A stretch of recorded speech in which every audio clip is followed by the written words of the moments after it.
Bonjour, heureuse de vous retrouver aujourd'hui sur une vidéo La couleur bleue. Voici ici quelques tubes que je vous présente et vous pourriez dire mais c'est tous des bleus, pourquoi en avoir autant?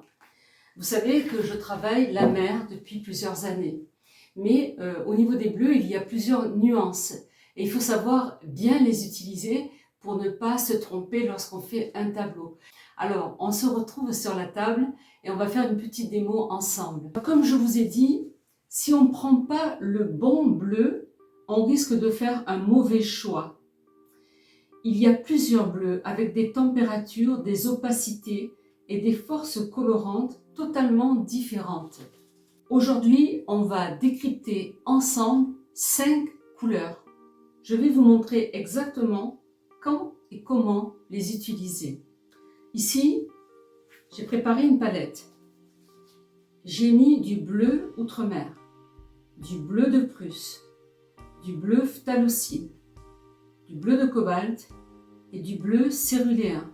Commençons par le plus classique, le bleu Outre-mer. Je vais en déposer un petit peu ici.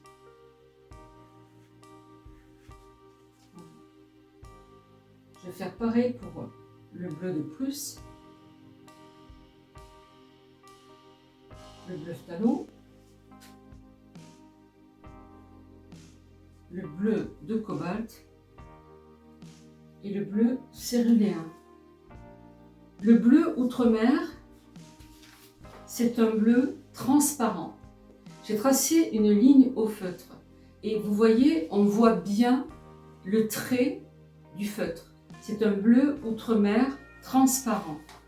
Il est chaud parce qu'il contient à l'intérieur des nuances de rouge et de violet. On peut voir la différence entre ces deux bleus. Alors, le bleu Outre-mer, c'est un bleu qui est intéressant à peindre pour faire un ciel. Par exemple, pour peindre le haut d'un ciel, c'est parfait. Parce que le ciel, si on est en pleine journée, le soleil sera au zénith. Plus le ciel est d'un bleu profond et chaud, eh bien, ça capte la lumière. Pour les ombres, il est aussi intéressant. On peut le mélanger par exemple avec de la terre de sienne brûlée et on obtiendra un gris coloré très joli, un gris chaud. On peut faire des ombres pour les paysages. Alors ne l'utilisez pas par contre pour faire des verts parce qu'il a du rouge à l'intérieur et le rouge est la complémentaire du vert.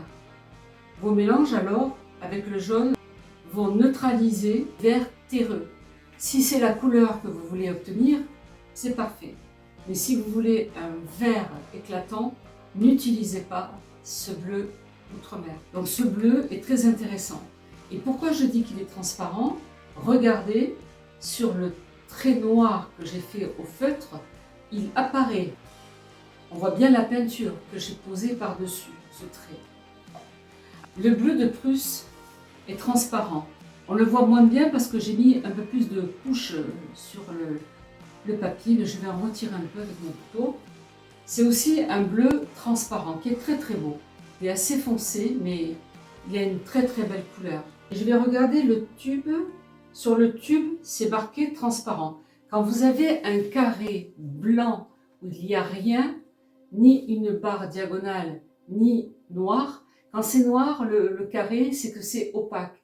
Quand il y a une diagonale, c'est que c'est semi-transparent. Et là, on voit que c'est transparent. J'aime beaucoup ce bleu parce qu'il est très pigmenté, le bleu.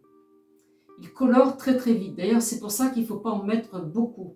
Une pointe de bleu de Prusse dans une autre couleur suffit largement. Quand on fait une mer agitée, on peut rajouter ça dans les contrastes. Contrairement au bleu Outre-mer, c'est un bleu froid. Il a même un peu de vert à l'intérieur. C'est très bien pour les scènes nocturnes. Je l'utilise aussi quand je veux faire une mer agitée. J'utilise le bleu de Prusse pour sa profondeur. Si vous voulez avoir un vert forestier, alors vous le prenez avec du jaune de cadmium, et vous allez obtenir des verts sombres, riches, très très bien pour les feuillages. Si vous ne voulez pas acheter des verres, là voilà encore une astuce, vous pouvez utiliser ce vert-là, ce bleu-là, pardon, qui va vous donner des verres pour les feuillages. Maintenant, on va passer au bleu phtalocine. Il est transparent. Je m'en sers beaucoup, autant que le bleu outre-mer. Alors, comment l'utiliser en pratique, ce bleu phtalocine? Lorsqu'on veut faire des eaux tropicales, c'est un bleu qui va très bien aller. Un bleu lagon, eh bien, ce bleu-là va très bien marcher. Pour les verres, si vous voulez l'utiliser, vous prenez ce bleu-là et vous allez avoir, avec un jaune de cadmium ou un jaune de citron, plutôt un jaune citron, vous allez avoir des verres printaniers, presque fluorescents. Alors c'est intéressant aussi d'avoir un autre vert grâce à ce bleu de phtalocine. Donc vous avez vu déjà, le bleu de Prusse, on voit moins le trait noir, mais parce que la couleur est très pigmentée, c'est pour cela. Mais il est considéré comme un bleu transparent. Le bleu de phtalocine, nous voyons bien que le trait noir est très visible. Donc c'est aussi une peinture transparente. Maintenant, nous arrivons au bleu de cobalt. Selon les tubes, il peut être semi-transparent ou opaque. Et moi, sur le mien, il est noté qu'il est opaque. Regardez, le carré dont je vous ai parlé tout à l'heure, il est tout noir. Donc ça veut dire qu'il est opaque. Il est très couvrant. Alors, je pense quand même qu'il est... Vous voyez, c'est marqué opaque et quand je l'ai posé, il faudrait peut-être que j'en mette un peu plus pour voir s'il est vraiment opaque. Oui. Regardez, il couvre bien le trait noir. Donc c'est vraiment, le bleu de cobalt est un bleu opaque. C'est un bleu pur. Il est ni trop chaud, ni trop froid. Je reviens une seconde sur le bleu de phtalocine. C'est un bleu froid. Ici, c'est également un bleu froid. Il a une petite nuance de vert.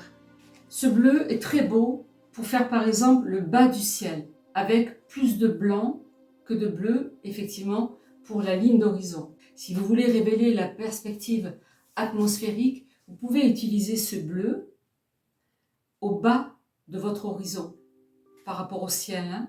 Admettons, vous commencez par un bleu outre-mer qui est chaud, et vous pouvez descendre en dégradé en mettant un peu de ce bleu avec du blanc pour terminer la ligne d'horizon et pour donner ce côté de profondeur. On peut l'utiliser en paysage lorsqu'on a des objets lointains comme les montagnes qui deviennent parfois bleutés et flous.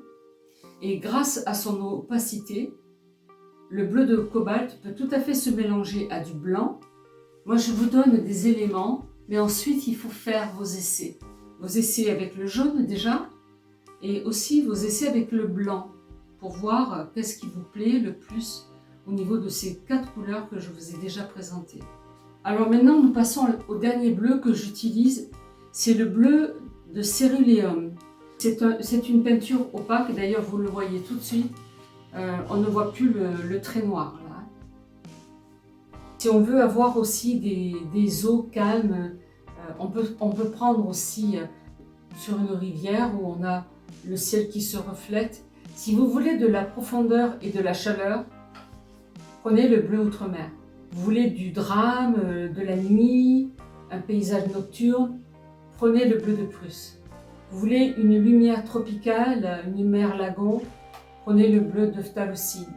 Vous voulez de la structure, de la distance dans votre paysage, si vous faites des paysages bien sûr, prenez le bleu de cobalt. Pour avoir quelque chose de très doux, prenez le bleu céruléum. Encore une fois, je l'ai déjà dit dans des vidéos, vous n'êtes pas obligé d'avoir ces 5 bleus. Moi, je les ai achetés parce qu'à un moment donné, le bleu de cobalt, il n'y a pas très longtemps que je l'utilisais. Je le trouve très beau.